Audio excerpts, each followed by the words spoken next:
We're starting our new chapter on forces now. So force is either a push or a pull. So if you take any object like this little eraser, I can push it by applying a force. I can also pull it by applying a force. And that's the whole definition of force. It's simple. It's a push or a pull. Forces act on objects and can result in acceleration, compression, stretching, or twisting of objects.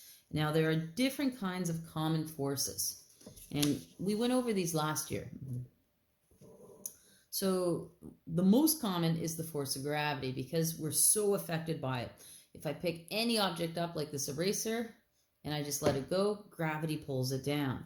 But gravity isn't just down, it's actually an attraction force between all objects.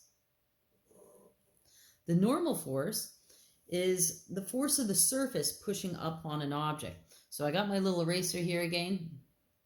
So it's the table pushing up on the eraser, and it works on everything. If I put it in my hand, the normal force is now the force of my hand pushing up on the eraser. So if an object is sitting on any surface, the normal force is that surface pushing up on that object. Tension force is whenever we have strings or ropes that pull. Force of friction is anything that slows us down.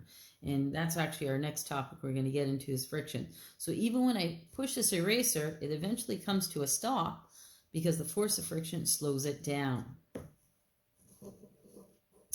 Air resistance is the frictional force in the air. Now, we keep going on and on and on. So we're going to summarize. If a force doesn't land into one of these categories, we just call it the applied force. So I wouldn't say the force of my hand pushing this, I would just say the applied force. Same thing if you're driving your car. You're not going to say the force of the engines, you would just say the applied force on the car. Or if you're pushing something, it's just the applied force. So if any force does not fit any of the previous descriptions, we just call it the applied force. Next, there's two kinds of diagrams that we can draw. One's called a system diagram. So a system diagram is it's like a detailed picture of what's happening. But not all of us are great artists, so what we do is we draw this FBD, and it stands for free body diagram instead. So you can draw the object as a box. This textbook, it's a new textbook, it uses a dot instead, but it doesn't matter. So a box, a dot, whatever. And we draw all the forces in. So in this textbook, well, what's happening is we have the force of gravity going down. So in your free body diagram, you would simply just draw an arrow pointing down and write down FG for force of gravity.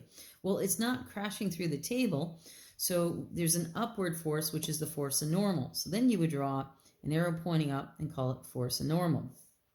You can see in the picture that there's a hand pushing it across the table. Well, that's an applied force. So we write down FA for applied. What's slowing the book down is the friction between the book and the surface. Friction is always going to be in the opposite direction that we're traveling in. So the frictional force goes this way, and we just write down FF. So when you're asked to draw a system diagram, it's a detailed picture of what it looks like. An FBD, or free body diagram, you just draw a box with little arrows, and you label them. So it says here, free body diagram, which is our FBD. So free body diagram is a diagram of a single object showing all the forces acting on that object. So when I look at my little eraser in the examples, it's laying just flat on the table. The table is just horizontal with the ground, but that's not always the case. So whenever there is a force in a free body diagram that's not parallel to either the X or the Y direction, draw and label the components of that force. So here's our example. We have a child pulls a sled up a hill with a constant velocity. So what we mean is if there's an angle involved, like a hill. So if I ask you to draw the system diagram, well, that's easy. You have the hill, the child, the little toboggan, the string. You know, we could get pretty detailed little mittens and such. Now let's draw the free body diagram. So if we draw the free body diagram, well, gravity is always straight down. Because it's on an angle, the normal force is perpendicular to the surface, which is on an angle, so the normal force goes up on that same angle. We know the child is pulling with the rope up on that angle, so the force of tension goes that way. And FK stands for kinetic friction. going in the opposite direction. Now, the components of that, we're going to draw this triangle, and this is kind of new.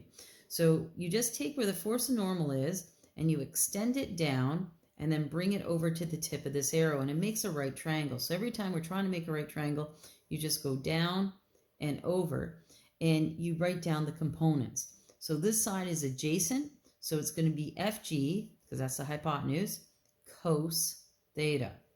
This side here, which is going to be parallel to the surface, is the sine. It's the opposite, so it's FG sine theta.